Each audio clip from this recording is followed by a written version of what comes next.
Bueno, en el diario.es somos un medio digital y desde ese punto de vista la tecnología nos da la vida, pero también somos muy críticos con la tecnología y no nos gusta tener un optimismo ilusionado que no nos hace ver con visión crítica las nuevas herramientas que estamos utilizando.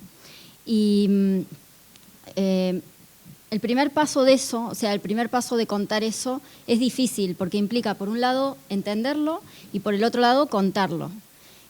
Como dijo alguien alguna vez, el primer paso hacia tu objetivo no es hacia tu objetivo, sino que es salir de donde estás, y eso nunca es cómodo. Y después de lo que pasó con Snowden, después de las revelaciones de Snowden sobre la NSA, de pronto todos nos dimos cuenta que Internet había dejado de ser ese sitio donde todos podíamos jugar tranquilos, donde todos podíamos comentar lo que nos pasaba, donde en cierta forma era un reducto de libertad que nos quedaba en esta sociedad.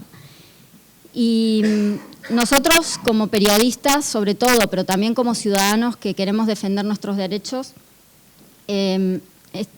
teníamos que ser muy conscientes de que no podíamos obviar ciertos temas, de que teníamos que explicarlos y contarlos, y por eso también fue necesario, por la parte de tecnología, empezar a hablar de un montón de cosas, empezar a hablar de criptografía, empezar a hablar de capas, empezar a hablar de vulnerabilidades, temas que no siempre eran muy fáciles. Hablar y hablar hacia afuera, hacia los lectores, por un lado, manteniendo una línea editorial y explicando los temas para que nuestros lectores estuvieran informados, pero también hablar hacia adentro, hablar hacia una redacción que muchas veces, y como Marta muy bien lo cuenta en el libro, en las universidades no se explica cómo cifrar o cómo mantener la privacidad de nuestras comunicaciones. Hay mucha falta de información, sobre todo para profesionales de la comunicación y de la información sobre estos temas. Y yo en ese sentido, en la redacción soy muy afortunada de tener al lado a una persona como Marta Peirano, que no solo entiende, sino que ayuda mucho a concientizar a nuestros compañeros y a los otros periodistas de la necesidad de utilizar estas herramientas, de la necesidad de proteger nuestras comunicaciones y de pronto de empezar a hablar de estos temas, ¿no? Os podéis imaginar cómo nos llaman, ¿verdad? ¿Por qué? Porque claro, también es cierto que yo me empecé a dar cuenta de una cosa: a nadie le gusta que le digan que es un descuidado con sus contraseñas, a nadie le gusta que le digan que no, que le da igual todo, y mucho menos que le llamen antihigiénico, como llamó Marta a los periodistas en una entrevista hace poco que se publicó por Edu Galán. Entonces, es difícil, pero también es muy necesario. Y como he dicho antes, es necesario no solo como periodistas, sino también como ciudadanos, que sepamos que tenemos que proteger ese espacio de libertad que tenemos allí. Y por supuesto no vamos a negar que estamos súper encantadas con tener un prólogo de Edward Snowden, pero yo les quiero decir un secreto: eso no es lo más interesante del libro. Es verdad. Este libro es imprescindible no por ese prólogo, sino porque es una muy buena combinación de dos cosas. Por un lado, la primera parte, que es un resumen excelente de la situación de vigilancia masiva en la que vivimos y que muchas veces no somos conscientes.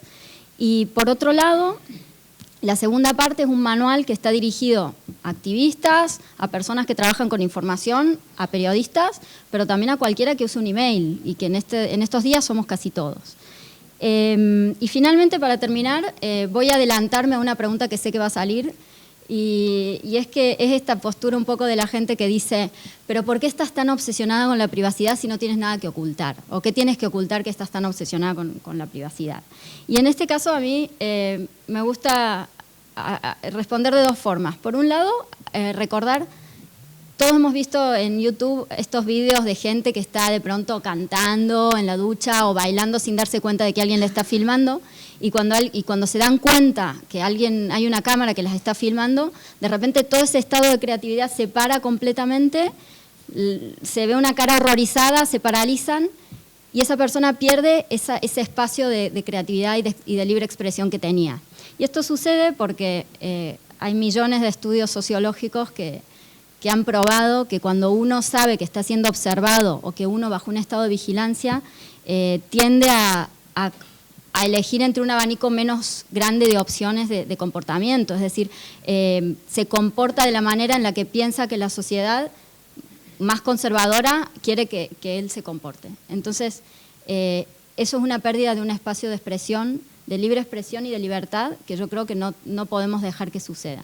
Y por otro lado contestaría con algo que me encanta, que siempre contesta Glenn Greenwald, cuando le preguntan esto, el periodista que ayudó a Snowden a desvelar las informaciones sobre la NSA, y cuando alguien le dice, a mí me da igual que me espíen porque no tengo nada que ocultar, él siempre les dice, vale, apúntame aquí todas las contraseñas de tus emails y dame la llave de tu casa, que yo cuando tenga un rato libre voy a ir por ahí a ver qué veo y si me divierto. Y él dice que hasta ahora nadie se lo ha dado. Entonces, los invito a leer este libro, a comprarlo y, bueno, y aprovechar que tenemos aquí a la autora para que se lo firme.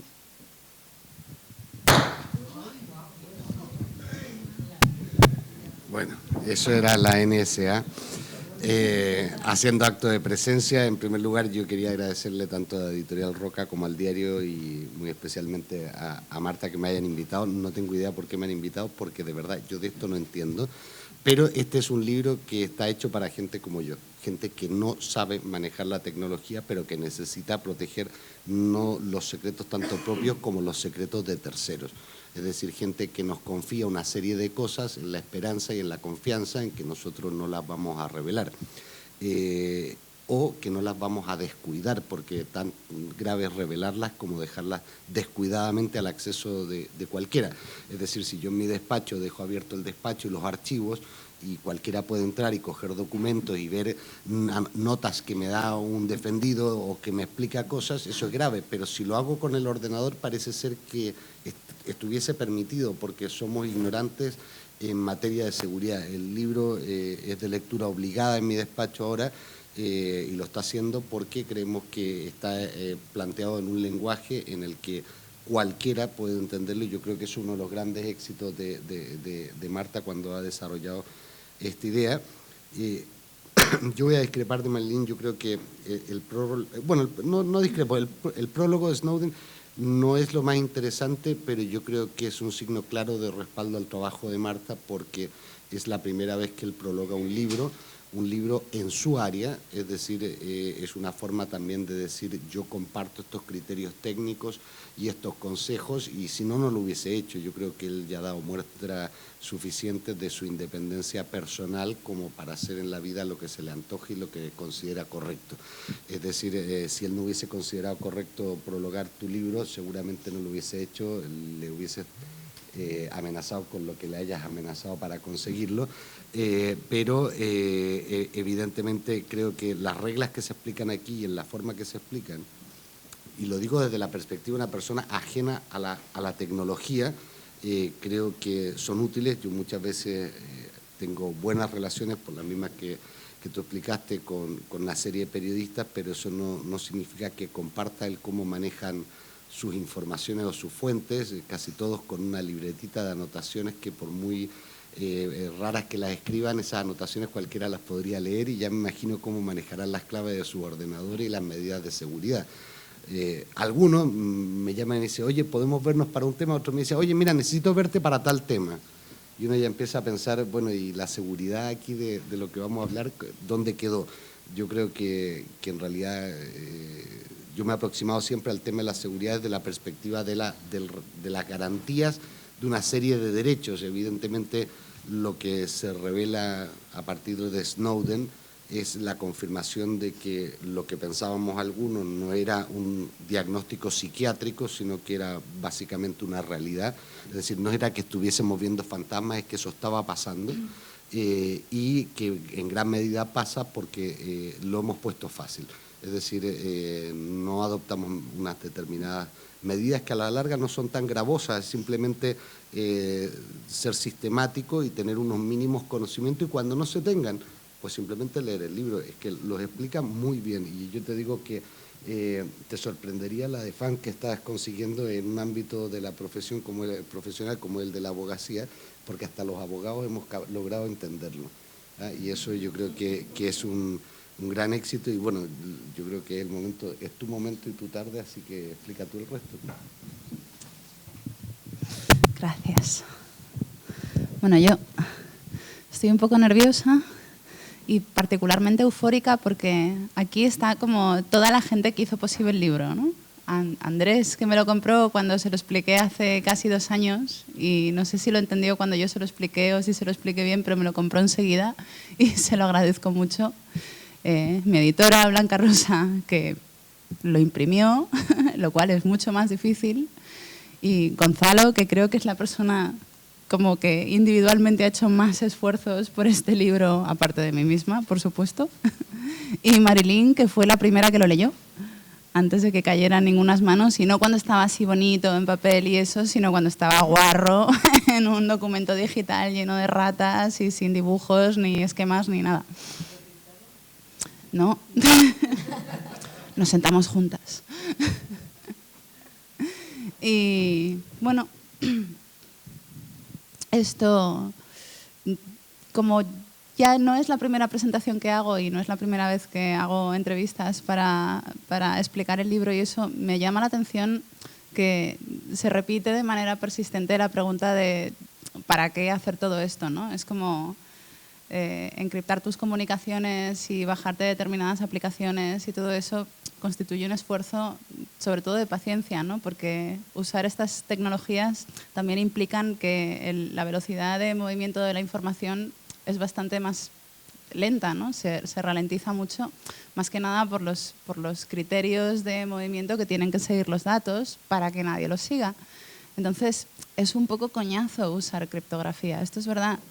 Pero también es cierto que si hace 10 años era muy complejo y necesitabas usar determinados sistemas operativos y necesitabas tener unos conocimientos como más que básicos de informática, ahora son aplicaciones que se puede uno bajar en el móvil, que se puede uno instalar en el ordenador, que no requieren como un conocimiento especial, no requieren abrir una línea de comandos, no requieren como superpoderes. Son fáciles de usar, están disponibles para todas las plataformas, son herramientas disponibles, no son raras. Entonces, en este contexto y casi 3 años después de las revelaciones de Snowden, me parece como peculiar que la gente me siga preguntando ¿y merece la pena todo este esfuerzo? Y no es verdad que vivimos mucho mejor y estamos mucho más seguros y dejamos que el gobierno nos mire un poco el correo y todo eso, porque al fin y al cabo lo hace por nuestro bien, ¿no? Que es como la pregunta típica de ¿merece la pena renunciar a derechos civiles para ganar en, digamos, seguridad y tranquilidad en la calle, ¿no? Que es una pregunta, la pregunta que hay que hacerse sobre esa pregunta es a quién le conviene, ¿no? A quién le interesa que tú te preguntes esto, porque la pregunta misma es una trampa. Lo que te está diciendo es que si renuncias a tus derechos civiles, entonces tienes más seguridad. Y lo cierto es que no es verdad. O sea, sabemos que en todas las ocasiones en las que el gobierno se ha saltado derechos civiles y ha vigilado a personas, no ha conseguido beneficiar a nadie de ninguna manera. Es decir, casi todos los ataques que hemos presenciado en los últimos años eran de gente que estaba fichada y que estaba vigilada y que, sin embargo, estos movimientos han tenido lugar. Sí sabemos, sin embargo, que los gobiernos que empiezan a renunciar a los derechos civiles de sus ciudadanos generan más violencia de la que consiguen eliminar, ¿no? Es decir, en un estado en el que los ciudadanos no tienen derechos civiles se cometen muchos más crímenes, lo que pasa es que los comete la autoridad. Y este rollo de esto que decía Marilyn, ¿no? El no tienes nada que ocultar, como dice Marilyn, que dice Greenwald, pues dame las llaves de tu casa, que yo tampoco. Es como un principio básico. Los derechos civiles además son como súper importantes porque son los que te permiten participar en la sociedad en la que vives. Tú tienes unos derechos de reunirte, de comunicarte, de mantener conversaciones con tu pareja, con tu hermano, con tu jefe o con tu amante sin que nadie las escuche y no tienes por qué justificar ese derecho. Mucha gente ha luchado e incluso ha muerto para que tú tengas ese derecho, ¿no? Entonces es como una responsabilidad social de los ciudadanos defender esos derechos cuando hay movimientos que los recortan o que los eliminan o hay situaciones como por ejemplo situaciones de caos y de terror y de como inconsistencia, que es esto que llama Naomi Klein la doctrina del shock, ¿no? En los que enseguida se inyectan una serie de medidas de control y de vigilancia y de superprotección por tu bien. Todas estas cosas que el gobierno hace por tu bien, saltándose tus derechos, no son razonables.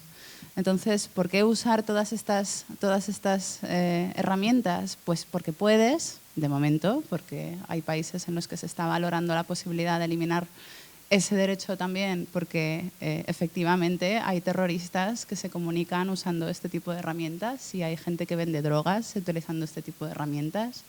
Es un poco el argumento de igual deja de cerrar con llave la puerta de tu casa porque hubo un señor que puso una bomba y también usaba llave y ya no podemos fiarnos de nadie.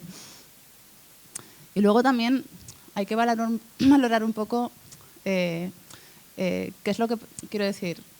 Chelsea Manning, por ejemplo, no está en la cárcel por cometer un crimen, ¿no? Es como una persona que ha sido testigo de crímenes de guerra y los ha denunciado. Julian Assange está encerrado en una habitación en un edificio en Londres por crear una plataforma en la que gente como Chelsea Manning puede denunciar crímenes de guerra. Edward Snowden está en Rusia esperando que, no sé, que le acojan en algún otro sitio más conveniente porque se dio cuenta de que la oficina en la que trabajaba estaba saltándose la Constitución.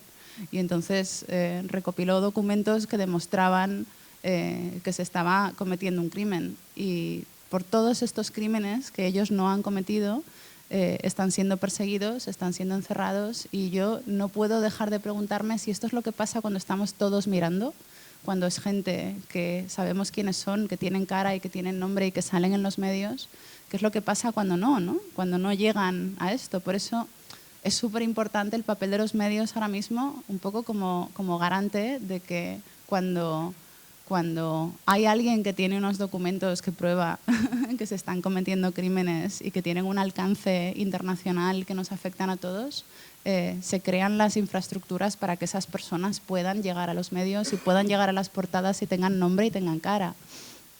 Por eso este libro, cuando yo lo escribí pensando en periodistas, porque no conocía en ese momento a ningún periodista que estuviera usando criptografía. Y es llamativo, ¿no? Porque una de las historias que cuento en el libro, que todo el mundo conoce muy bien ya, es que Edward Snowden estuvo 6 meses persiguiendo al periodista que eligió por su calidad profesional y por su buen criterio y por su honestidad. Le estuvo persiguiendo 6 meses para que se instalara como un programita. Y el otro se negaba porque no sabía muy bien qué era lo que le quería vender, ¿no? Es un señor que trabaja en el Guardian, seguro que recibe correos raros todos los días, ¿no? Pero claro, él era como, para decirte lo que te tengo que decir, necesito que utilizamos una clave criptográfica. Y el otro decía, ¿pero qué es? Y decía, bueno, es que no te lo puedo contar si no tenemos la clave. Y así 6 meses. Entonces tuvo la suerte de que la opción B de Snowden se puso en contacto con él. Y esto es como mi historia favorita porque yo no sé si a los periodistas les molesta mucho que les llames antihigiénicos, pero la idea de que puedas tener como la exclusiva de tu vida y te la pierdas porque no te has sabido instalar una PGP es como súper loca, ¿no? Entonces es llamativo que después de todo este tiempo los periodistas sigan sin... Todo el mundo tiene su perfil y su foto y su nombre y todo eso, y a veces hasta su número de teléfono, y sin embargo no tienen su clave pública al lado de su cara, y deberían tenerla porque hay mucha gente por ahí que a lo mejor no está en la posición que estaba Edward Snowden y no son como súper importantes en sus oficinas, pero es gente por la que pasan muchos papeles, gente que maneja muchos documentos. No tienen por qué ser CEOs ni jefes de nada. Pueden ser secretarias, administrativos, todo tipo de gente que están como fotocopiando papeles y firmando papeles y sellando papeles todos los días. Y nosotros, por ejemplo, tenemos un buzón seguro en el periódico al que se pueden enviar cosas sin necesidad de revelar la identidad ni el sitio de procedencia ni nada. Y es llamativa la cantidad de documentos que llegan de gente que hace exactamente eso, que fotocopia, que sella y que mete cosas en sobres y las manda a sitios, ¿no? O que se sienta en un sitio donde hay conversaciones telefónicas, no sé. O sea, hay una cantidad loca de información ahí fuera que nos interesa mucho y que está en circulación y que solamente requiere el canal adecuado. Entonces, cuando escribí el libro, mi única intención no es un libro para iniciados, no es un libro para programadores, no es un libro para gente que esté ya como muy metido en el mundo de la criptografía. Es un libro para gente que no sabe nada de criptografía, que tiene interés en tener una clave pública por si acaso de repente Edward Snowden decide que son como muy honestos y decide mandarles un documento, o el siguiente Edward Snowden, de los que probablemente tú lo sabrás mejor que yo. Ahora mismo habrá como cienes y cienes.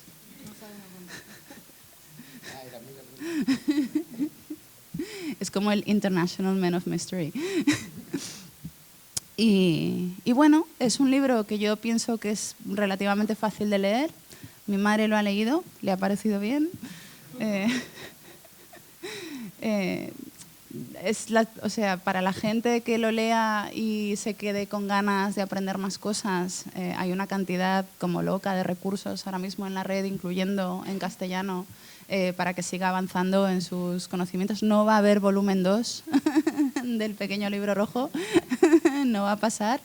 No pienso volver a sentarme a escribir sobre criptografía en mucho tiempo. Y nada, espero que os sea interesante, que os guste, que sea útil y que todo el mundo que está aquí sentado tenga una clave pública en las siguientes 2 o 3 semanas. Y nada, preguntas. Entre nosotros. Yo tengo tantas cosas de preguntarle a Gonzalo, pero... No, si la pregunta iban a hacer a ti, ¿eh? Es verdad. Claro. Pero él es mucho más interesante que yo. ¿Qué es una clave pública? Es que, claro, explica un poco lo que es una clave pública y cómo se maneja. ¿Dónde se compra eso? No, bueno, ya sabemos dónde se compran, ¿no? Bueno, una clave pública es una especie de como cerrojo con 2 partes, ¿no? Entonces, tú cuando te instalas los programas apropiados para conseguir una clave pública, lo que consigues son 2 claves.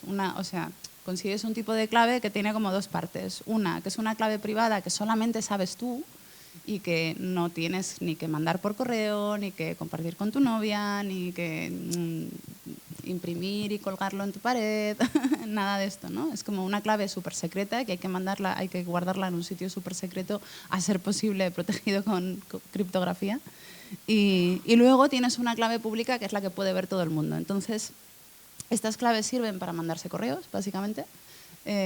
Sirven para más cosas, pero en general las usamos para eso. Y lo que hacen es que si yo, por ejemplo, quiero mandarle un correo a Marilyn, necesito su clave pública para cifrar un correo y ella con su clave privada lo descifra. Entonces, si ella necesita mandarme un correo a mí, usa mi clave pública para cifrarlo y yo lo descifro. Entonces, cualquiera puede cifrar un correo que solo yo puedo leer porque tiene mi clave pública. Y así funciona la clave pública. Y cualquiera puede tener una. De hecho, en el libro explico cómo conseguir y cómo gestionar una clave pública de una manera muy específica que elegí porque me pareció la más fácil, que es instalándose un cliente de correo que necesita 2 aplicaciones y ya está. Pero hay muchas otras maneras. Entonces, yo no sé, pienso que los usuarios de Mac tienen ya... No, creo que Sí, hay una aplicación que se llama GPG Suite que genera claves públicas y privadas. Y sirve también como para buscar claves públicas de otras personas. Si tú tienes una clave pública, no sé si tengo que hablar el audio. Hay un programa de Mac que se llama GPG Suite y que sirve para gestionar las claves públicas y privadas. Y también hay servidores de claves públicas, como sabes, donde uno puede subir su clave pública y cualquiera puede buscar. Si alguien ahora mismo me quiere escribir un correo a mí, con un correo cifrado, busca mi clave pública con mi mail o con mi nombre, y si yo la tengo publicada, pues ahí ya la bajan a su gestor de claves públicas y me pueden mandar un email. Y sí, hay para todos los sistemas operativos, para Mac también. Pues eso, yo aconsejo utilizar software libre en todo lo que sea posible, que es todo. Principalmente porque cuando estás usando un software que que no te da acceso al código no sabes que hace lo que dice que hace. Entonces, independientemente de la calidad de los programas y los sistemas que hay ahí fuera, pues de Apple y de Windows y de... pues ahora mismo hay todo tipo de startups que están produciendo software para proteger tus comunicaciones directamente desde el móvil, ¿no? Y en todas las ferias de comunicaciones y de tecnología ahora mismo, las estrellas están siendo estos. ¿Qué pasa? Que son códigos cerrados. Entonces, ¿por qué me tengo que fiar yo de un señor al que no conozco que me dice que este software hace lo que dice que hace, si no le conozco de nada? Entonces, el software libre lo que hace es eliminar la necesidad de tener que fiarte de un extraño, porque te presenta el código y entonces tú miras el código y si no sabes nada de código, que es lo más probable, es lo que me pasa a mí, por ejemplo, siempre hay alguien que sabe y que si ese código tiene errores o no funciona o tiene algún agujero o es vulnerable a determinados ataques, normalmente tarda muy poco en saberse, tarda muy poco en llegar a la red, tarda muy poco en denunciarse, tarda muy poco en llegar a todos los blogs de tecnología donde se avergüenza a todas las compañías que hacen software con vulnerabilidades y tarda muy poco en corregirse. Entonces, esta es la cadena del software libre, ¿no? Tú presentas un código, si el código está mal, pues alguien te señala con el dedo y te dice, pringao. Y entonces, si tú quieres que tu código sobreviva en el mundo, entonces lo mejoras y así es como funciona. Por eso aconsejo software libre, pero aquellos que usen otro tipo de sistemas no tienen por qué renunciar a la criptografía. Hay maneras. Lo que pasa es que yo creo que el problema no es que los programas no hagan lo que dicen que hacen, sino que hay muchos programas que hacen cosas que no te han dicho que hacen. Es decir, es justo al revés. Y las grandes empresas de software y las grandes empresas de hardware llevan años entregando todos nuestros datos e incluso prestándose a una serie de actividades que son las mismas que, por ejemplo, ha revelado Snowden y que evidentemente vulneran nuestra privacidad y el secreto de nuestras comunicaciones y todo tipo de secretos que podamos tener. Y cuando hablamos de secretos no hablamos de cuestiones sucias, es decir, a ver, si viene una persona y me dice, mira, me quiero divorciar de mi mujer y quiero hacerlo por esto, bueno, yo tomaré nota, prepararé todo eso. Eso es un secreto. Eso es un secreto que tiene que estar bien guardado y las empresas de software y las empresas de una serie de aplicaciones yo creo que han prestado un flaco favor a los derechos civiles entregando todos nuestros datos. O sea, una de las cosas que más sorprendente de lo que revela Snowden es que el principal cliente de la NSA no era la CIA. No era el ejército norteamericano, era el Departamento de Comercio norteamericano. Entonces, claro, la pregunta es, ¿y por qué el Departamento de Comercio norteamericano tenía que ser cliente de la NSA? Bueno, habría que preguntárselo a muchas empresas españolas si en algún momento, cuando llegaron a una negociación, la contraparte ya conocía perfectamente qué era lo que iban a plantear y ya tenían hecho una contrapropuesta. Es decir, si se han ido a sentar a alguna reunión en la que se han sentido tontos, seguramente es porque la otra parte manejaba una información que nunca debió manejar, ¿no? Tú decías al comienzo que claro, para la defensa, para nuestra seguridad, adoptar una serie de medidas. Bien, en general, el terrorismo que está combatiendo Estados Unidos, que dice estar combatiendo, es un terrorismo de la Edad Media, es decir, se mueven fuera de todo este sistema porque pudieron volar 2 torres en Nueva York sin haber dejado un solo rastro. Y hay otro señor que ya ha estado 10 años dándose vueltas por el mundo y no le han podido localizar porque no usa equipo informático. Es decir, sería tan fácil como eso. Es decir, es una excusa para meterse en otros ambientes y controlarnos a los ciudadanos, ¿no? Sin duda. De hecho, la última revelación de Snowden era precisamente un informe sobre cómo la NSA y otras agencias tenían como puertas traseras en los sistemas de Apple, ¿no? Esa fue la última revelación de Greenwald. Snowden no ha hecho ninguna revelación, eso es lo que te lo dejo claro. Trae abogados a la mesa. Pues dice Greenwald que dice Snowden. ¿Y esto qué significa? Que estamos hablando... Porque claro, igual vais a pensar que soy pesada con software libre, pero otra vez el problema, cuando estamos hablando de una empresa que es vulnerable a las exigencias de un gobierno, entre otras cosas porque tiene su sede en este país y tiene sus servidores en este país y tal, de un gobierno que tiene leyes en las que puede entrar en tu empresa y destriparte todas las cajas de seguridad y leer toda la información que tienes y encima estás obligada a no decirle nada a tus clientes, entonces no tienes protección ninguna. Es decir, si Apple tiene de repente un programa que te permite hacer claves criptográficas, ¿cómo te vas a fiar de ellos? ¿Cómo te vas a fiar de que en su sistema para hacer claves criptográficas no incluye un pequeño agujerito pequeño que no lo ve nadie porque es código cerrado? y estás expuesto a todo tipo de problemas, ¿no? Sí, de hecho, aunque ese programa, imagínate que ese programa es seguro, porque es software libre, porque tú puedes correr software libre sobre Mac, pero si Mac, que es el sistema de base, es inseguro, porque no es que sea inseguro, hasta ahora era seguro, pero de pronto esta revelación, que de hecho nosotros sacamos en el adelanto en Diario Turing esta noche para socios, hablamos de cómo lo que dice Greenwald es que han descubierto que había un grupo de... Bueno, es que yo soy la que he editado el texto.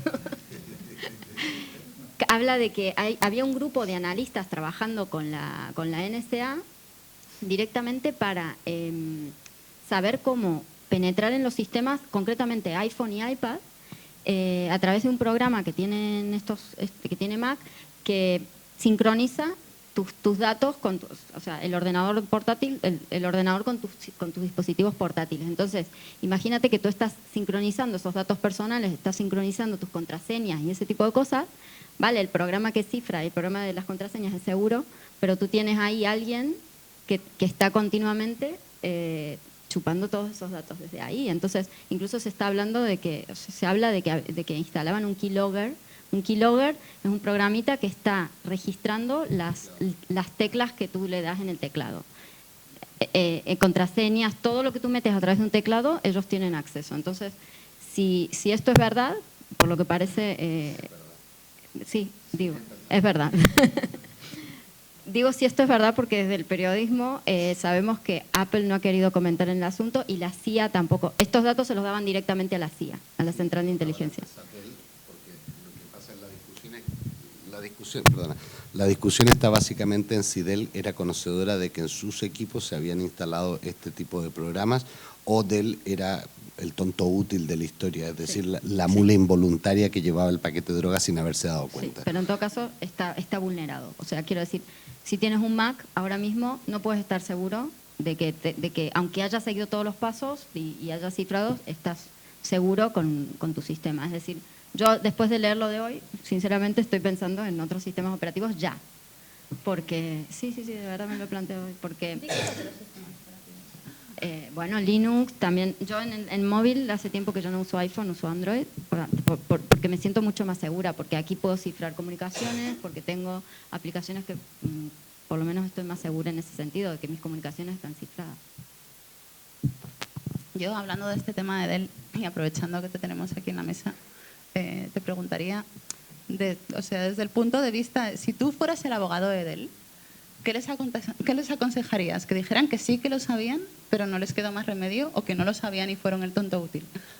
Yo creo que en estos momentos Dell tiene buena defensa, entre otras cosas, porque esto se instalaba en los teclados que ya estaban empacados por Dell y cuando se trasladaban desde la fábrica hasta los puntos de distribución, es decir, había toda una logística para la instalación de esto. Por lo tanto, si no hay documentos, yo diría, no tenía idea. O sea, y creo que lo que ellos van a decir, si no hay algún documento que les involucre, ellos básicamente van a decir que... Es lo que yo les diría, pero mira, a ver, este marrón no es tuyo, tú no lo sabías y poco más. Ahora, hay prueba indiciaria de que lo sabían. Bueno, es que los chinos estaban haciendo lo mismo, entonces el tema es, esto era una guerra comercial, no era una guerra comercial, era una guerra de inteligencia, no era una guerra de inteligencia. También es cierto que Estados Unidos siempre estaba acusando a los chinos de hacer lo mismo y no hay, hasta donde yo sé, no hay confirmación, como hay un Snowden ahora que sí que nos está confirmando que por el lado de Estados Unidos sí que se hacía, se intervenían routers, había routers que pasaban por la NSA y todo eso. Sí, no. A ver, el tema de los routers es tremendo porque ya lo instalas en el router y por lo tanto el resto del trabajo está hecho.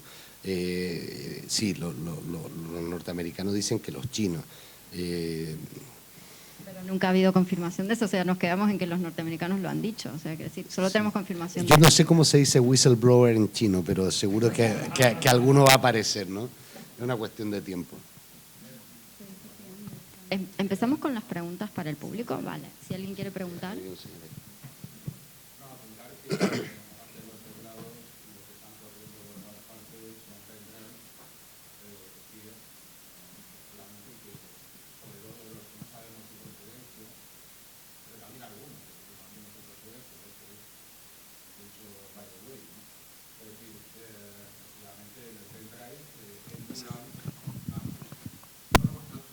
No, no pasa nada. ¿Alguien?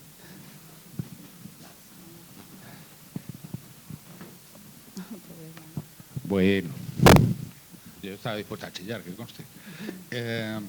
Bien, nada, hablando de los pendrives, que también tienen lectores y teclean además encima, y hacen lo mismo con pendrive, solo que tienen, en fin, una mini pletina que contiene esto. Esto va a decir los ataques de dónde pueden venir, o sea, que no solo de internet o de un teclado, sino de un pendrive que encuentras o que te dan una feria de muestras. Esto hay que decirlo. Hay una reflexión que sí que me parece, porque todo lo que se ha dicho está muy bien.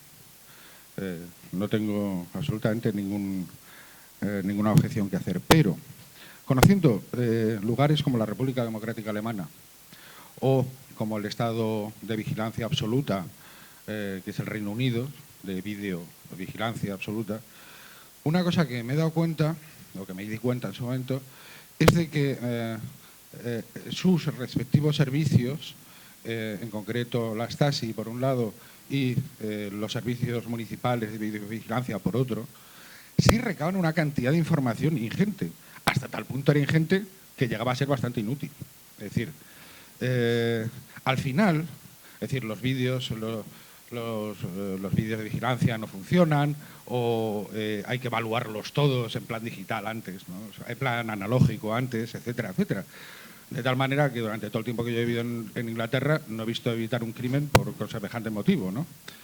De la misma manera en la RDA, ya digo, la gente hacía su vida y los que sentían que tenían que protegerse se protegían. Quiero decir que la mayor parte de la gente no se va a proteger.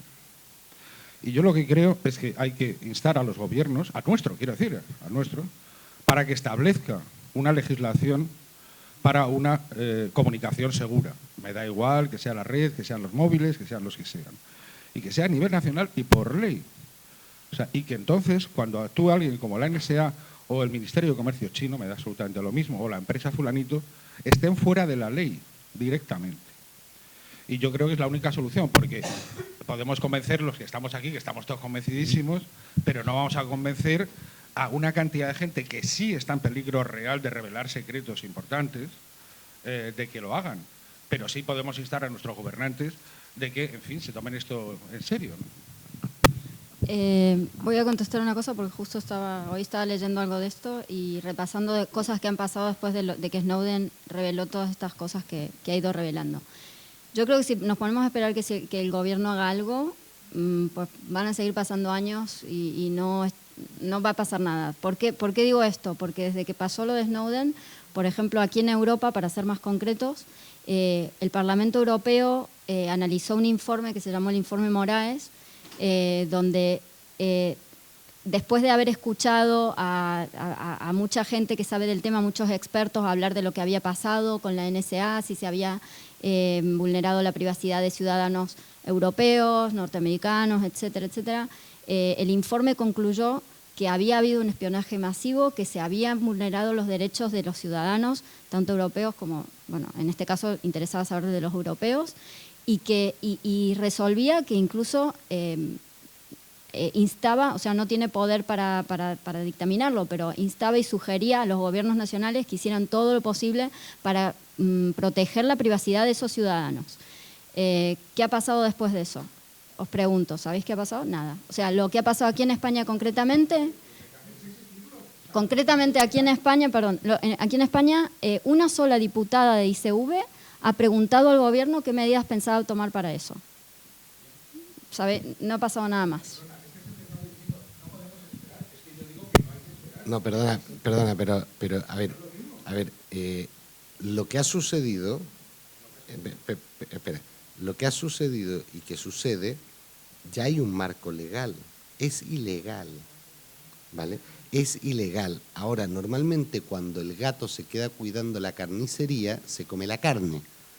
Y el problema es que nosotros tenemos al gato cuidando la carnicería por una sencilla razón, porque los que tienen la capacidad de vulnerar estos derechos es el propio Estado. Y le voy a poner un ejemplo, lo hablábamos antes de entrar, el tema de las escuchas ambientales.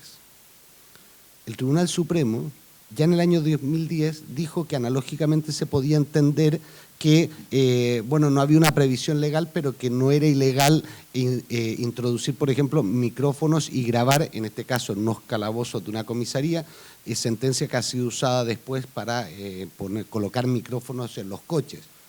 Bueno, yo lo que planteaba hace poco, tú creo que lo leíste, es una cosa. Bien, no hay una ley que permita grabar las comunicaciones en un coche.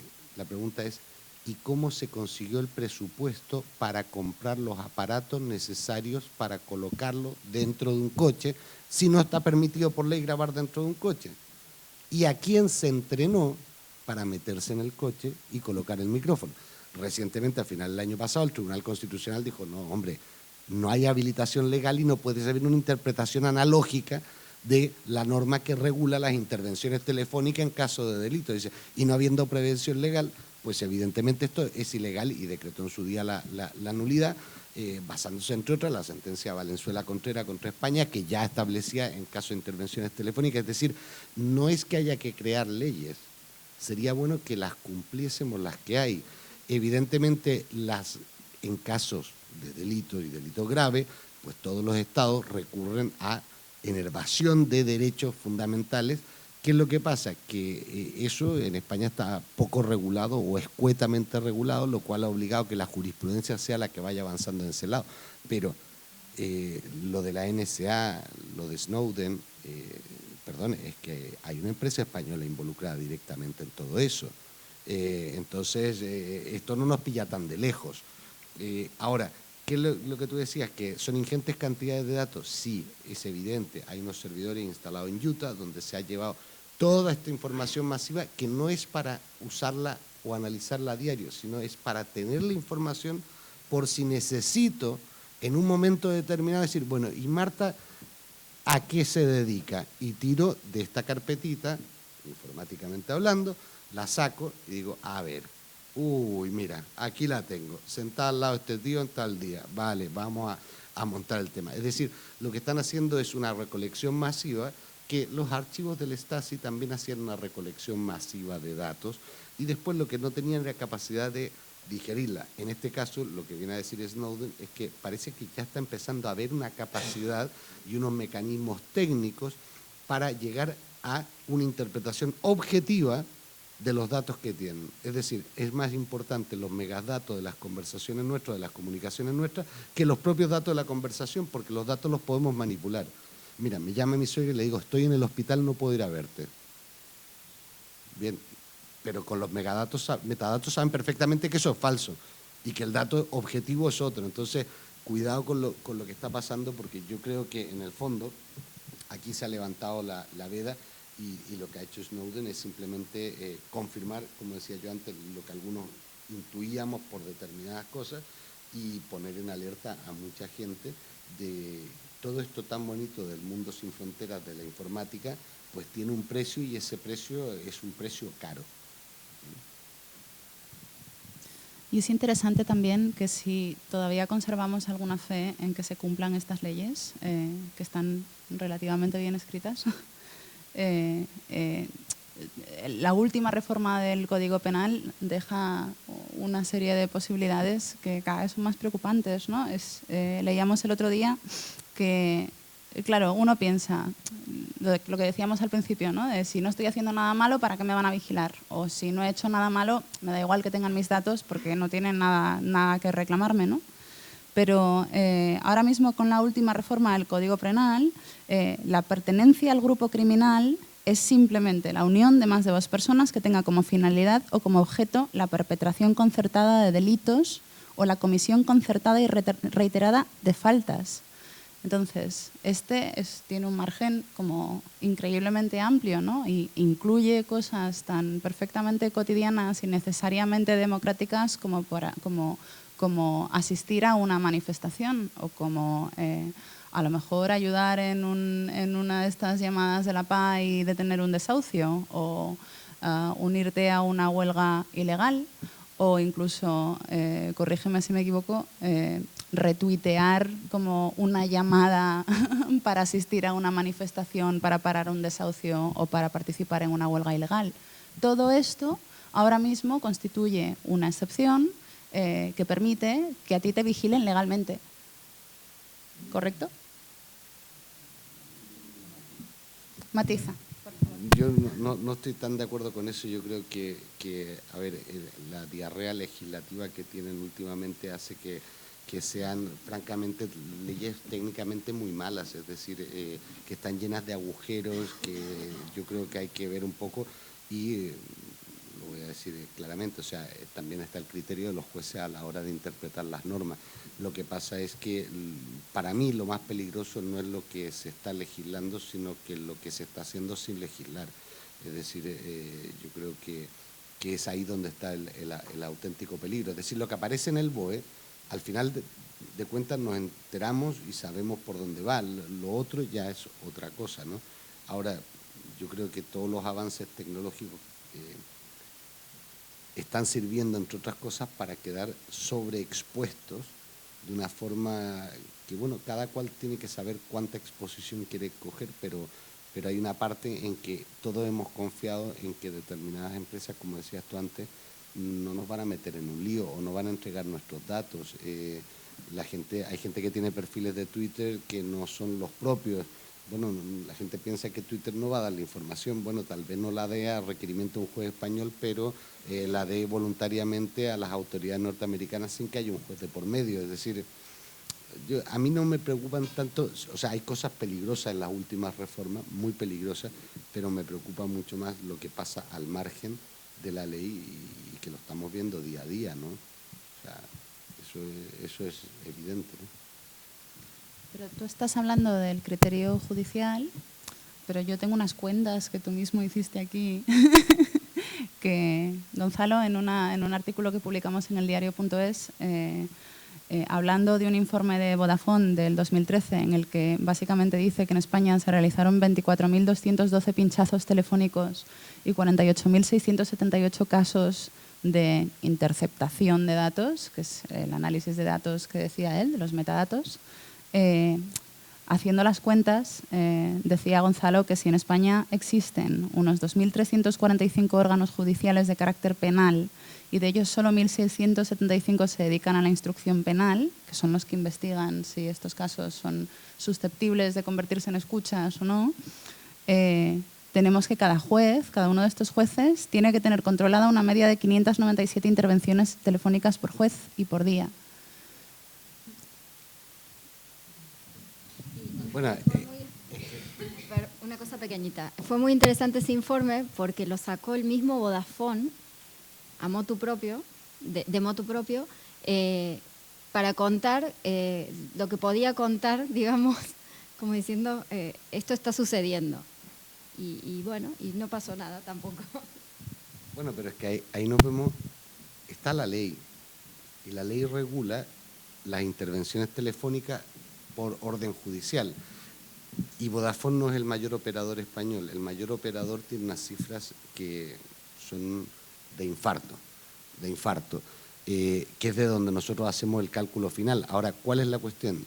La cuestión es la siguiente, es que está esa ley y ¿qué es lo que está pasando? Está pasando que se está utilizando una técnica policial que es muy compleja y es que te atribuyen 6 teléfonos a ti, 4 a ti, 3 a mí, y al mes dicen, bueno, estos 5 ya no son interesantes porque no tienen actividad, pero nunca aportan esos datos al juzgado, lo de esos 5.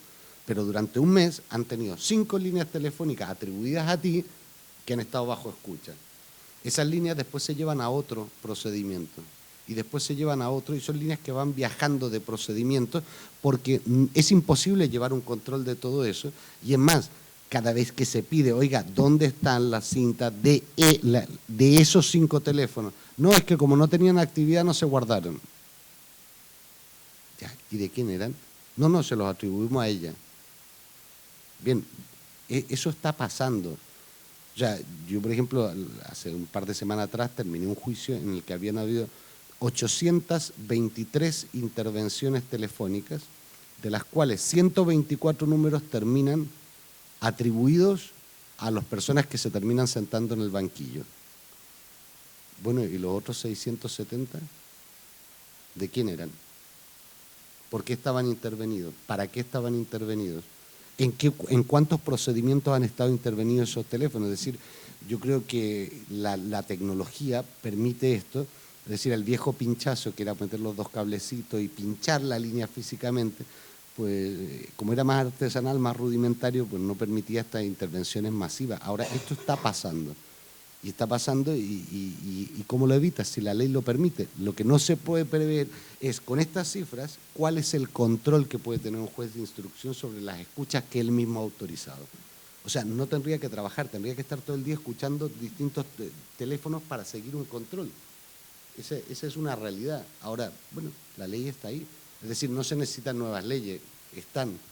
Lo que pasa es que, bueno, echa la ley, echa la trampa, ¿no?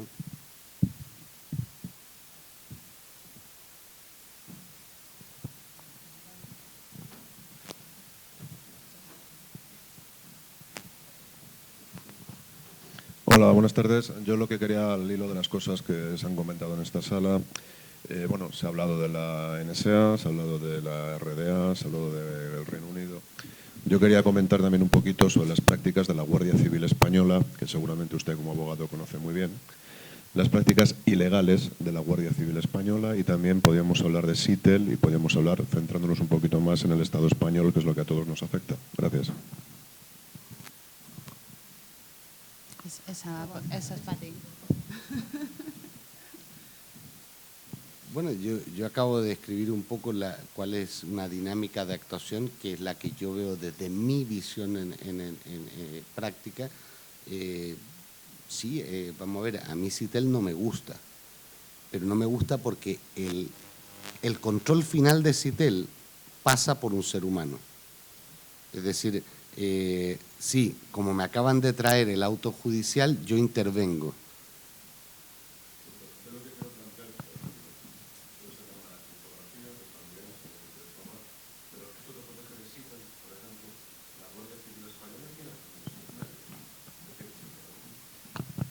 Gracias.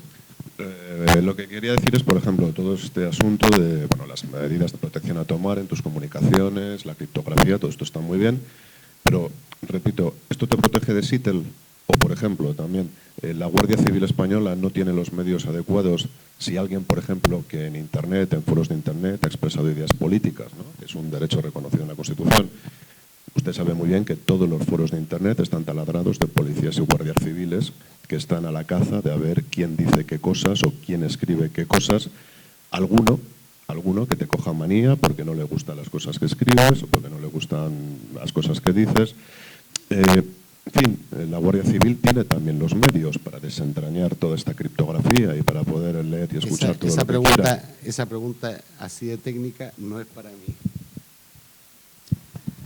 Pues sí, tiene los medios. Lo que pasa es que necesita invertir mucho esfuerzo y mucho tiempo en descodificar Vamos a ver, con una todos los sola respetos, comunicación. imagino que usted sabe que la Guardia Civil tiene un centro subterráneo de comunicaciones donde tiene controladas aquí en Madrid, en el centro de Madrid, un centro que evidentemente no es de acceso público ni está publicado en ningún sitio. Salió un artículo en El País al respecto hace un par de meses. Y bueno, yo hablo de la Guardia Civil porque posiblemente son los más peligrosos por la ideología fascista que predomina todavía en ese cuerpo, y son también, además, o en muchos sectores de ese cuerpo, y son también los que tienen los medios más adelantados y los mejores para espiar a quien quieran y lo que quieran, ¿no? Y hablo por experiencia. Entonces, todo esto está muy bien, todo esto está fantástico, pero si el que no debe escuchar, que lo hace sin autorización judicial, ilegalmente, saltándoselo todo, tiene también los medios y tiene también la capacidad para desencriptar o para poder tener acceso a estas tecnologías, de poco sirven estas medidas. Estando de acuerdo contigo en que pueden tener una cierta capacidad, no estoy de acuerdo en que sirvan de poco estas medidas por una simple cuestión de estadística. Ellos no pueden desencriptarlo todo el tiempo. ¿Por qué? Porque la encriptación es un sistema que es como básicamente colocar tus comunicaciones bajo un número de llaves, ¿no? Y tú mismo decides cuántas llaves y cómo de importante es esa comunicación y cuántas llaves y cuántos cerrojos va a llevar. Entonces, no hay cerrojo que no se pueda romper. Esto es verdad. Cualquier compañía, cualquier startup y cualquier listo que venga y te diga que tiene un programa que te hace completamente inaccesible, miente. Todos los cerrojos se pueden romper.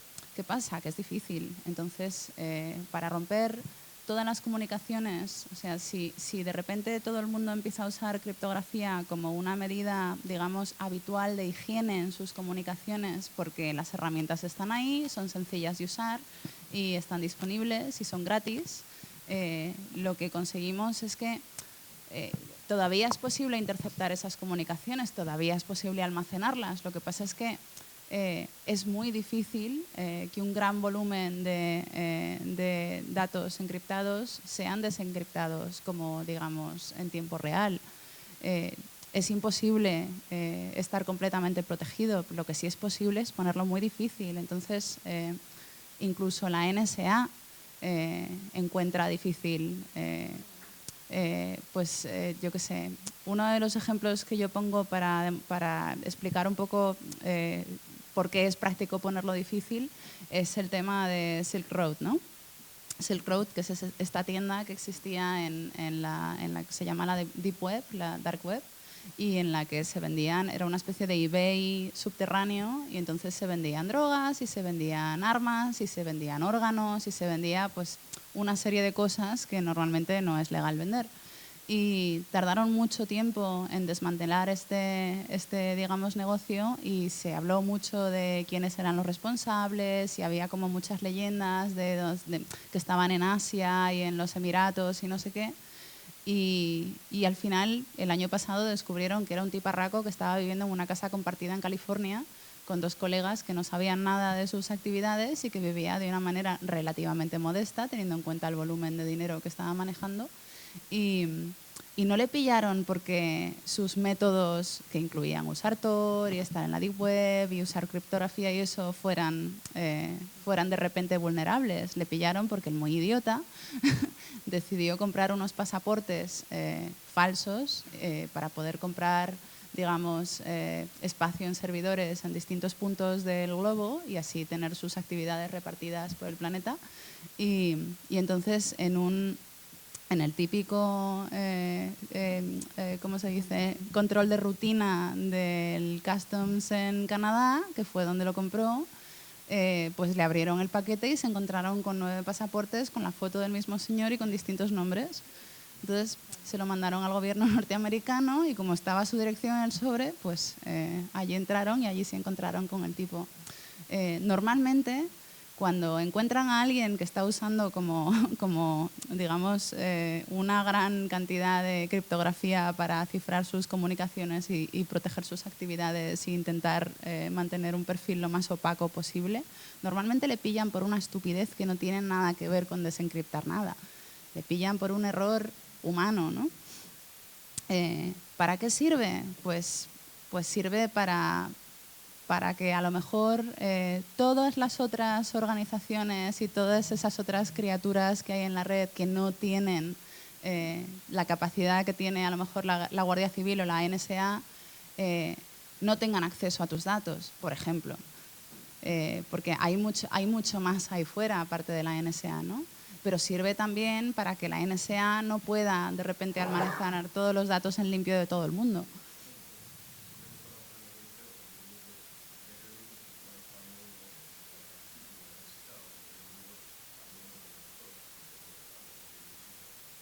Igual estoy hablando de la NSA por poner un ejemplo de la organización como más poderosa, con más capacidad y con más inversión en programas para hacer lo que a ti te preocupa, que es desencriptar tus comunicaciones, ¿no?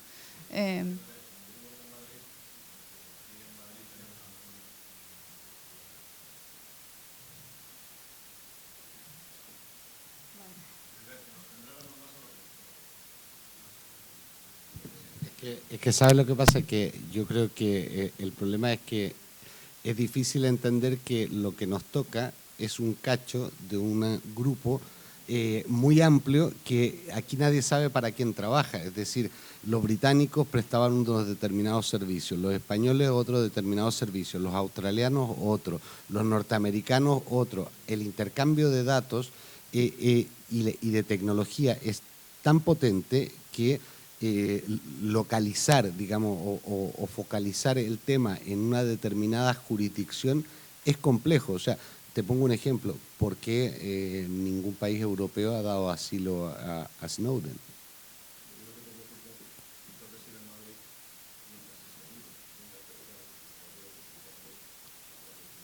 No necesariamente. Ese es el problema, porque si yo lo hago para afuera, pues no voy a tener problema y tal vez el de afuera lo hace para adentro y tal vez no vamos a tener problema. Ahora, cuando te pongo el caso de un asilo para Snowden, ¿por qué ningún país se lo ofrece? Es más, ningún parlamento le ha dado posibilidad de paso libre para ir a una comisión parlamentaria en ningún país de Europa por una sencilla razón. Dice, donde está... Mira, no está del todo mal, no vaya a ser que venga aquí y cuente mi vergüenza. Es decir, yo creo que ahí hay todo un tema, ¿no? Y también es importante recordar que aunque estemos en Madrid, las infraestructuras que estamos utilizando no son infraestructuras de Madrid y que se limitan al perímetro de Madrid. Normalmente cuando alguien manda un correo, digamos que si es uno de los muchos millones de personas que están usando Gmail, por ejemplo, ese correo igual pasa por 5 ciudades norteamericanas y por 7 ciudades europeas antes de volver a donde tiene que volver, aunque se lo estés mandando al vecino.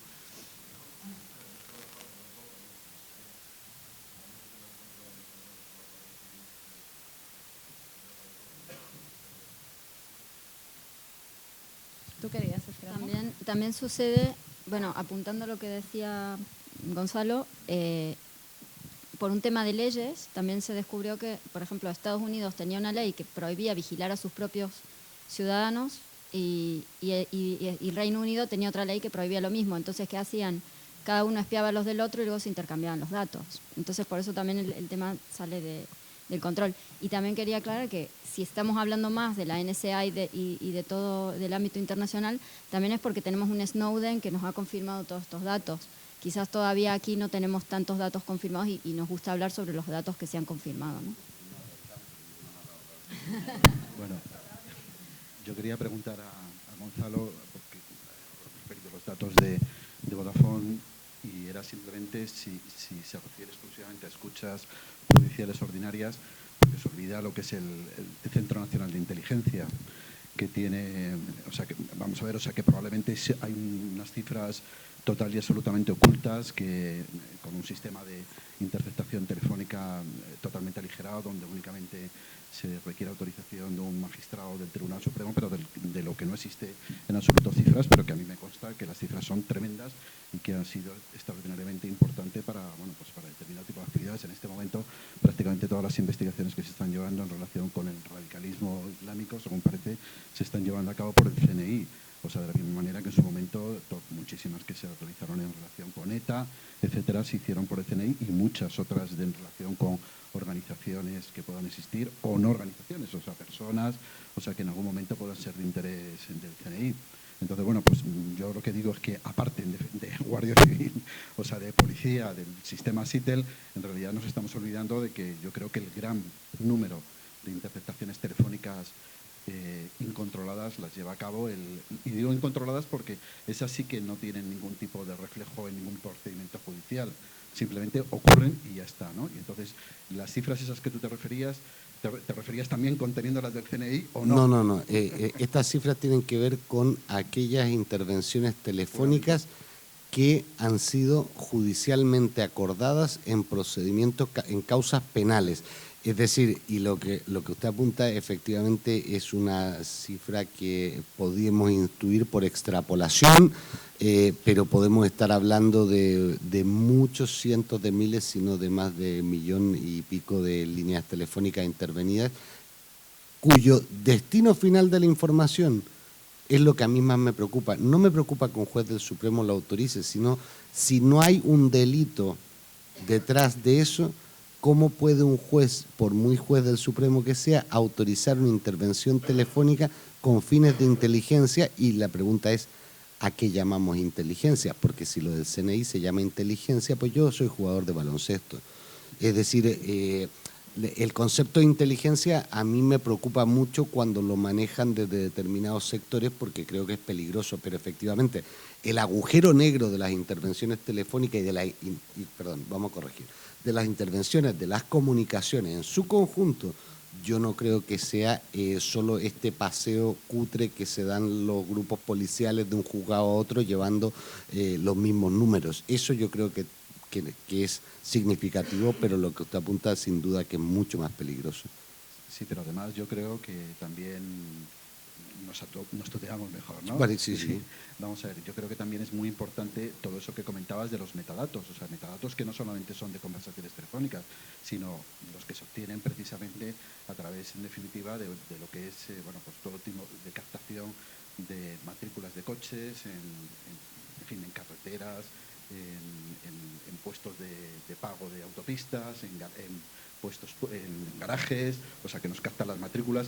Mucha de esa información es la información que se vuelca en bases de datos, o sea, y que probablemente puedan ser, de momento se almacena, probablemente no sea una información que se esté probablemente gestionando y elaborando día a día, pero que son informaciones que se quedan ahí, o sea, de la misma manera que pues, muy probablemente también se está ya haciendo en relación con rostros humanos y la posibilidad de identificar y que se sepa que efectivamente hemos pasado por un sitio o no hemos pasado por un sitio.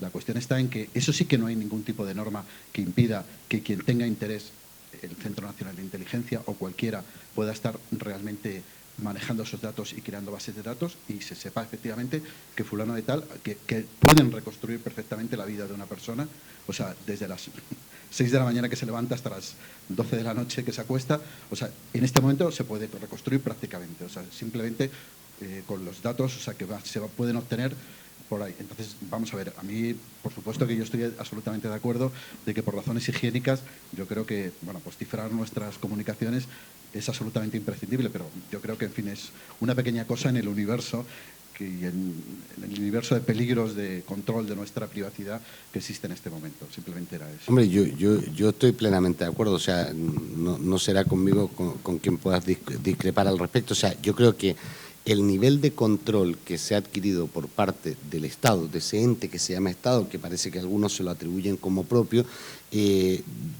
yo creo que es lo que ustedes decían al comienzo, el tema de los derechos civiles, ¿dónde han quedado? Es decir, ¿dónde ha quedado el que yo no tengo... A nadie le interesa, si no he cometido un delito, dónde aparco mi coche, ni con quién me voy a cenar, ni con quién me dejo ir a cenar. Esa costumbre de que cada cual paga lo suyo y cada cual usa una tarjeta de crédito para pagar lo suyo es una muy mala costumbre. O sea, de hecho, ese es un dato objetivo de que habéis comido juntos en el mismo restaurante.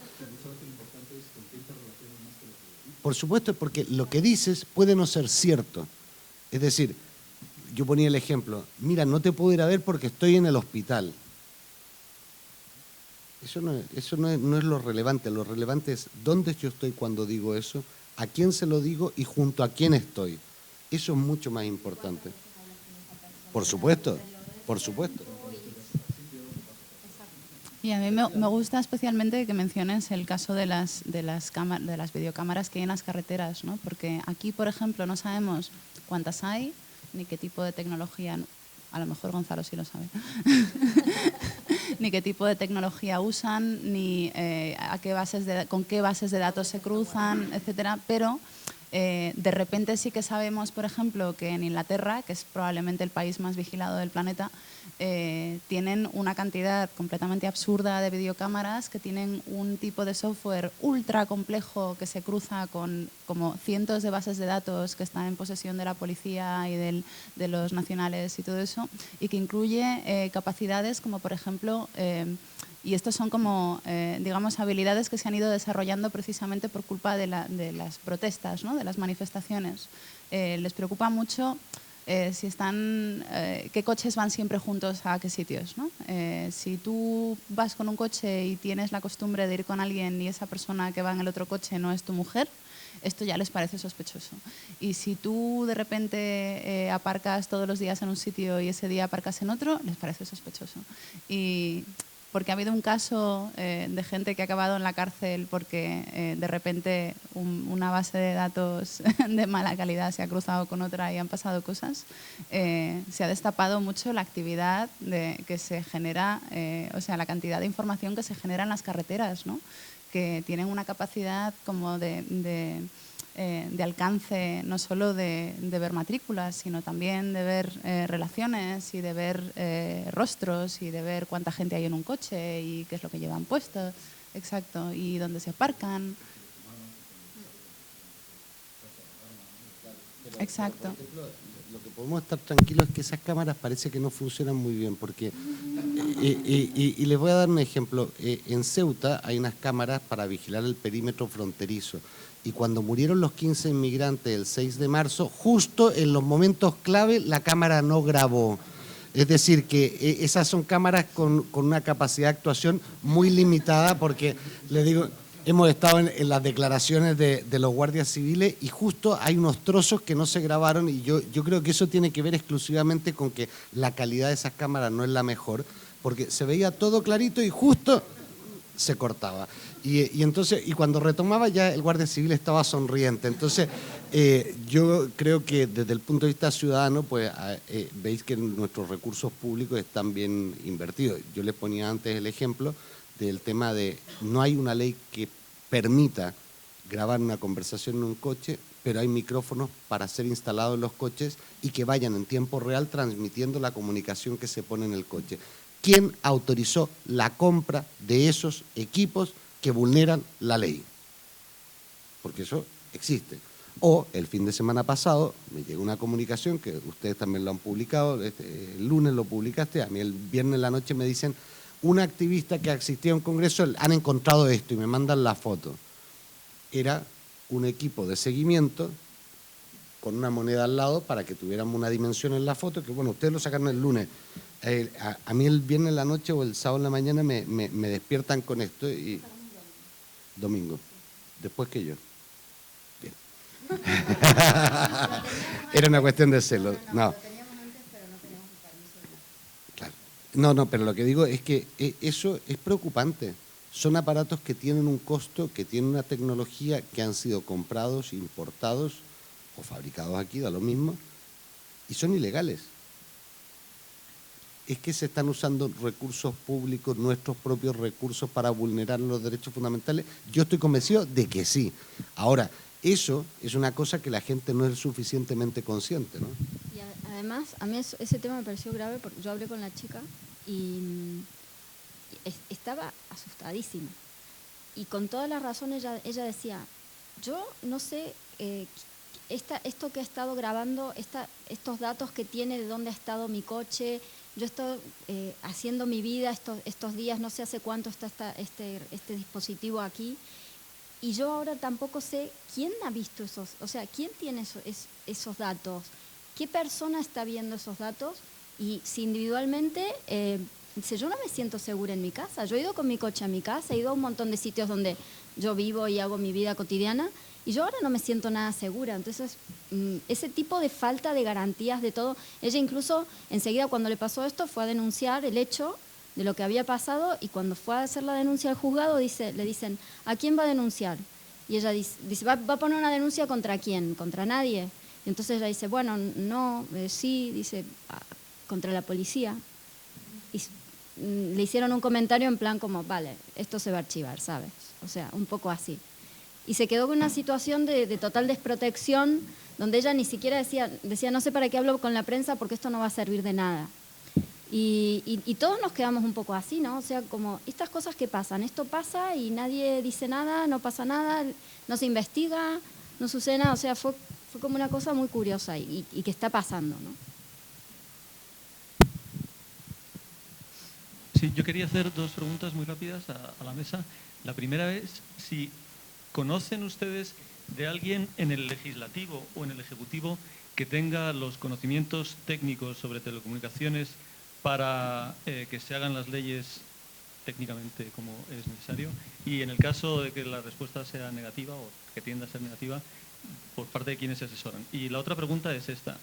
Desde hace varios años casi vemos, sobre todo en programas de televisión, un montón de reportajes acerca unas veces de personajes públicos, otras veces de personajes muy privados que están envueltos en tramas, en problemas muy serios, y continuamente dan información que procede de mensajes, de mensajería por móviles, WhatsApp, y da la impresión, en unas veces está claro que es una de las partes interesadas quien ha proporcionado esos mensajes, en otros casos no está en absoluto claro de quién proceden esos mensajes. Eso recuerda a un célebre caso inglés que afectaba al imperio Murdoch y que terminó con un diario.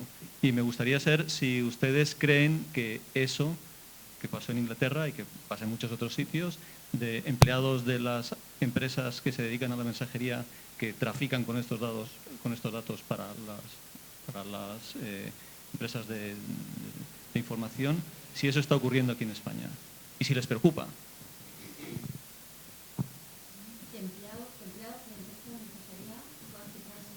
De telecomunicaciones, sí, que tienen acceso a... Pregunto si te refieres a que empleados de empresas o de telecomunicaciones que tienen acceso a esos datos puedan filtrarlos. Sí, pero yo personalmente nunca he conocido un dato de eso, una situación, un caso de esos en España. No.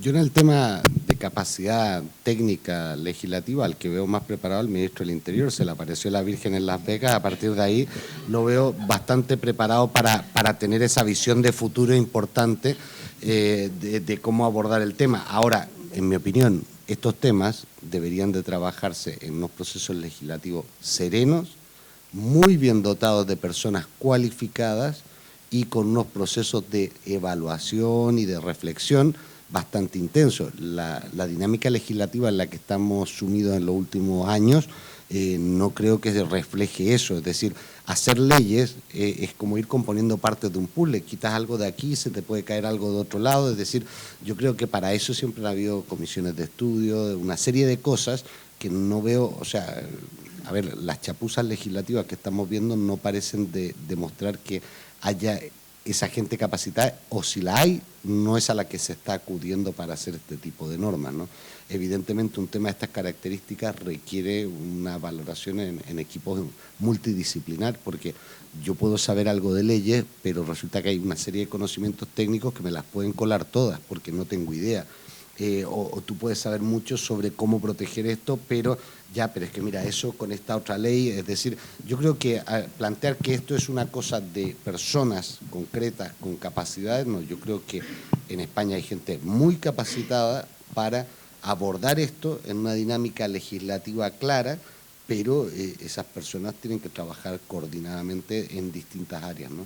Claro, tiene que haber consenso, pero ¿hay alguien que está sentado en el Parlamento que al hablar de estos temas sepa realmente de los temas?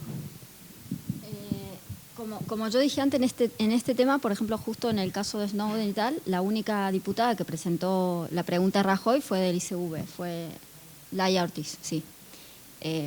Eso es lo que yo sé, o sea, luego, por ejemplo, con el tema de la ley de propiedad intelectual, por decir temas que están un poco relacionados, están todos muy perdidos, o sea, realmente no tienen un buen asesoramiento o no. Nosotros, por ejemplo, alguna vez nos reunimos con la gente de UPyD y sí que estaban bastante más asesorados, o grupos o partidos políticos más pequeños suelen estar un poco más asesorados o controlan un poco más del tema, pero tampoco es que sea...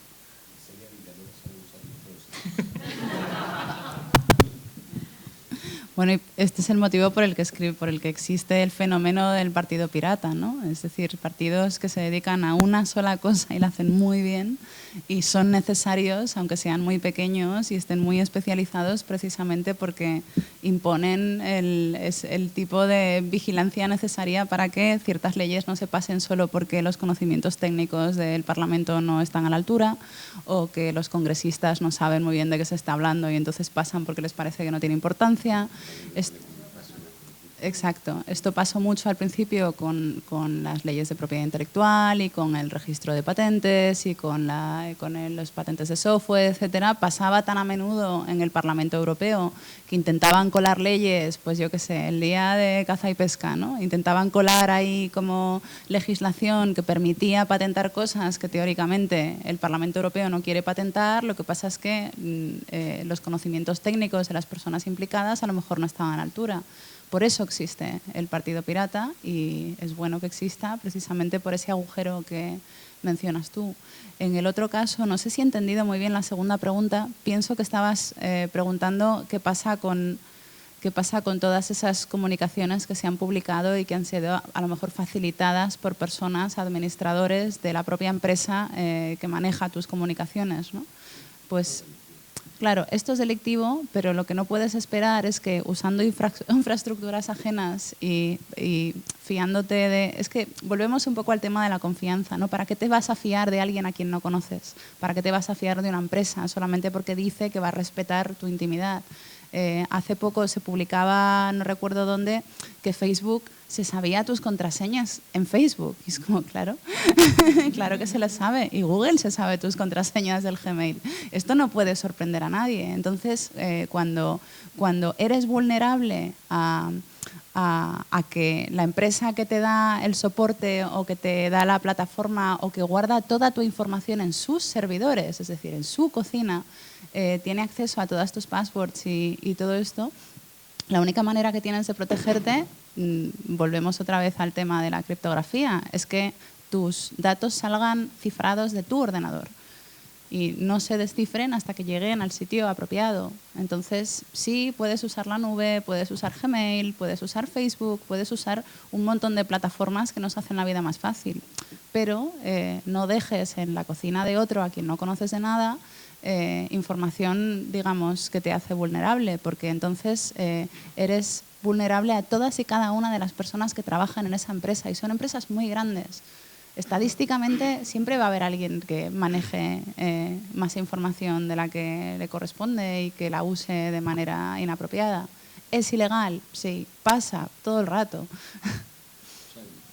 Hay como dos fenómenos distintos, simplemente para aclarar. Uno, por ejemplo, si Telefónica revelase, o un empleado de Telefónica revelase los SMS que yo mando, eso es un tema. Ahora que si tú y yo nos mandamos un mail, un SMS y yo lo hago público, pues ahí no te queda otra que ser fuerte. Es decir, creo que son dos situaciones totalmente distintas, ¿no? De hecho, esta es una conversación que nosotros tenemos en las reuniones del periódico a menudo, porque de tanto ver, yo qué sé, The Good Wife y Perry Mason y todo eso, tenemos una idea de la legislación como muy peculiar, ¿no? Entonces, una de las cosas de las que siempre estamos todos convencidos es que nadie te puede grabar sin tu consentimiento. Y no es verdad. En España, solamente para grabarte, solo hace falta el consentimiento de uno, el que lleva la grabadora. Entonces, es ilegal ponerte una escucha en un coche porque vas tú en el coche y es tu coche y es como parte de tu intimidad, como si fuera tu baño, ¿no? O tu cocina, pienso. Pero si de repente te metes en un coche con un señor y empieza a grabar la conversación sin decírtelo, esa escucha es perfectamente legal porque al menos una de las personas involucradas en la conversación sabía qué estaba pasando y había dado su consentimiento, el que llevaba la grabadora. Yo no sé muy bien si es exactamente el mismo caso con respecto a los correos, por ejemplo. Pienso que no, ¿no? Son comunicaciones, es decir, evidentemente, a ver, en principio hay un entendimiento que los correos que yo te envío y los que tú me envías, pues es una conversación privada. Evidentemente, llegado el momento, tenemos un problema, pues yo los pongo a disposición del juzgado. O sea, la mayor parte de los pleitos civiles, si hay algo que contienen muchísimo, son correos intercambiados entre las dos partes que están en disputa y los burofaxes que te mandé y los que no me mandaste. Es decir, yo creo que ahí son situaciones distintas, pero el problema real, el problema preocupante no es que tú publiques los SMS que nos hemos mandado, sino que un tercero tenga acceso a ello. Evidentemente, como adulto mayor de edad, si yo te pongo un mensaje y ese mensaje pues tiene un contenido determinado, yo tendré que asumir mi responsabilidad. Lo que no puedo asumir es que él se esté enterando de lo que nosotros estamos hablando. Eso es distinto. Pero hay gente que te dice, no, pero es que no sé por qué estoy en el juzgado de violencia doméstica si solo le mandé un WhatsApp a mi mujer. Sí, a ver, le mandaste un mensaje diciendo te voy a matar, te voy a cortar el cuello. Eso es lo primero con lo que se abre el atestado. O sea, lo que quiero decir que son situaciones distintas y yo creo que el problema es distinto, ¿no? Y por dar un ejemplo como un poco menos sangriento, esas fotos de Scarlett Johansson. Scarlett Johansson se hace una foto en el baño como con poca ropa, se la manda a su novio y esa foto ¿por dónde pasa? ¿Por cuántas manos pasó esa foto? Y claro, tú eres Scarlett Johansson y el mundo está lleno de revistas que quieren fotos de Scarlett Johansson desnuda.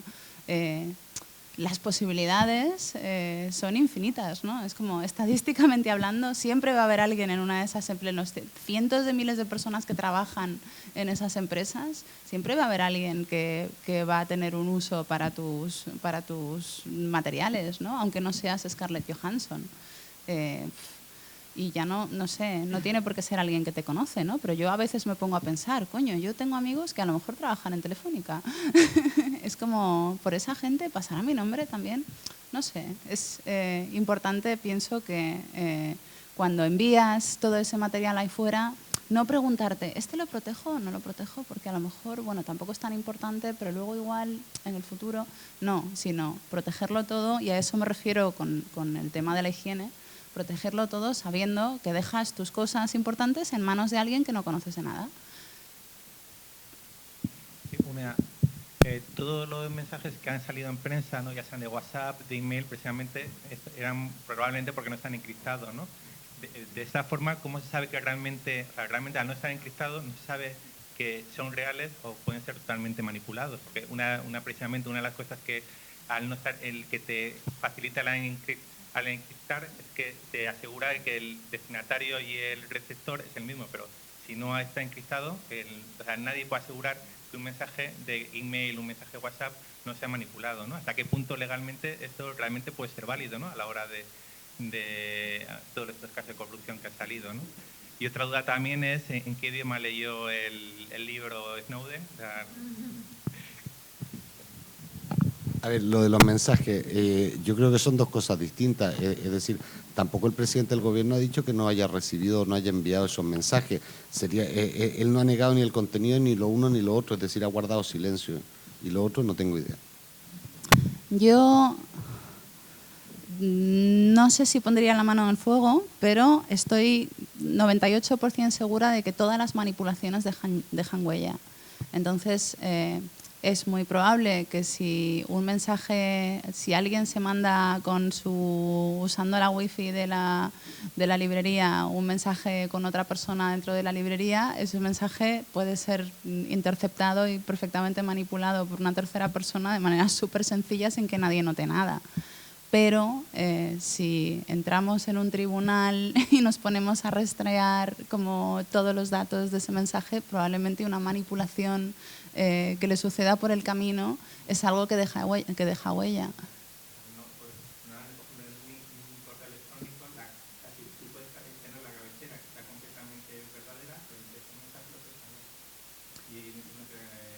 Sin dejar huella.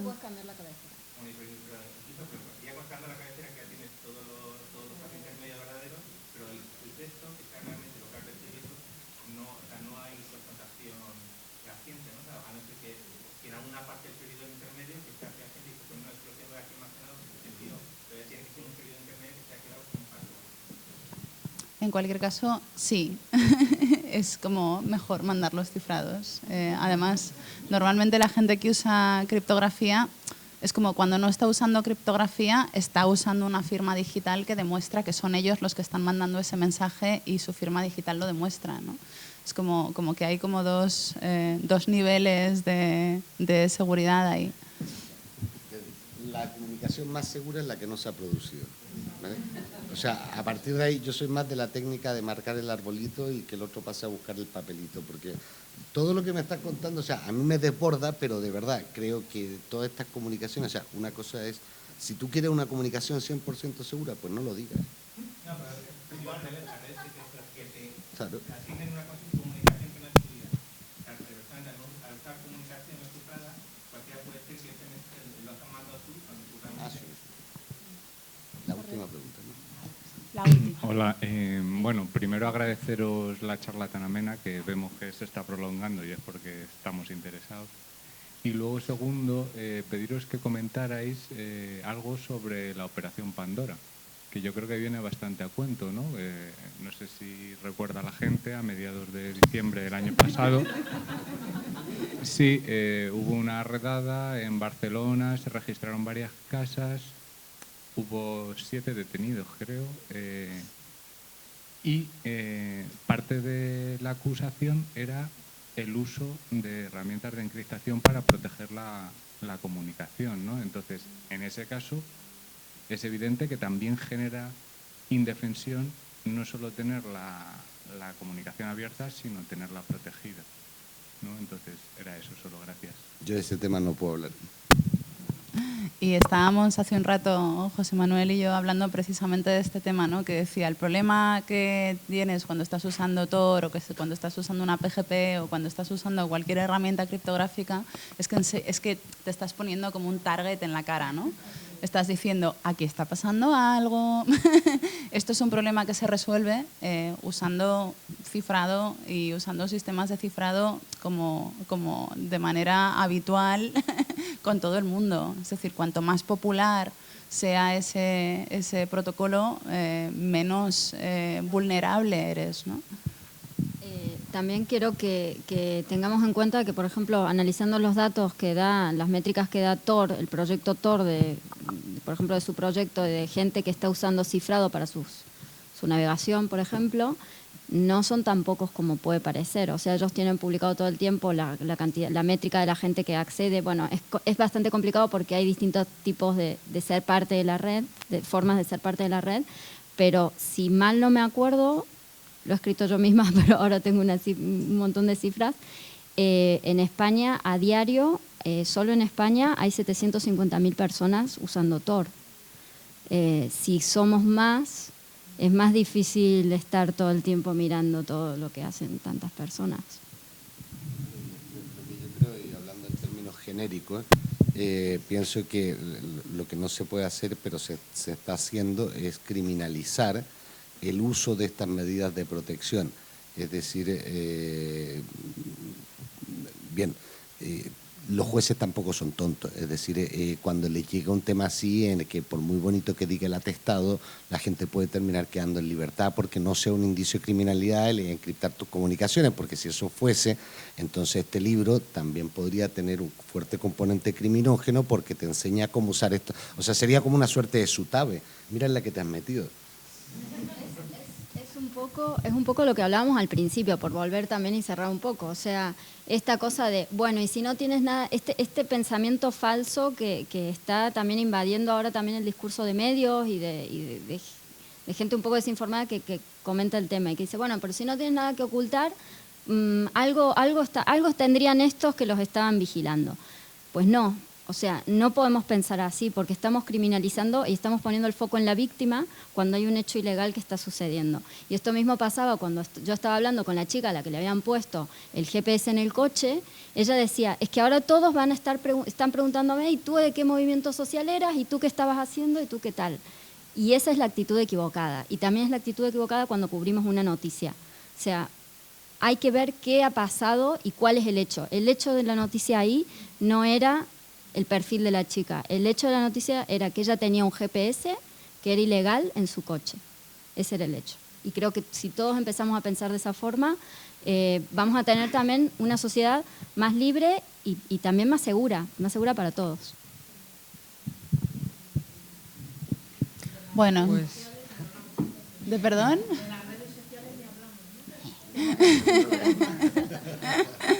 Muchas gracias a todos por venir. Yo creo que tenemos ya todos mucha sed y mucho hambre, así que es probable que sigamos la conversación en alguna de las terrazas de ahí abajo. Y nada, me alegro de que estéis aquí, espero que os guste el libro y si alguien quiere que se lo firme. Eso iba a decir, que la firma creo que no será encriptada, ¿no? Bueno, estoy practicando ahí. Muchas gracias.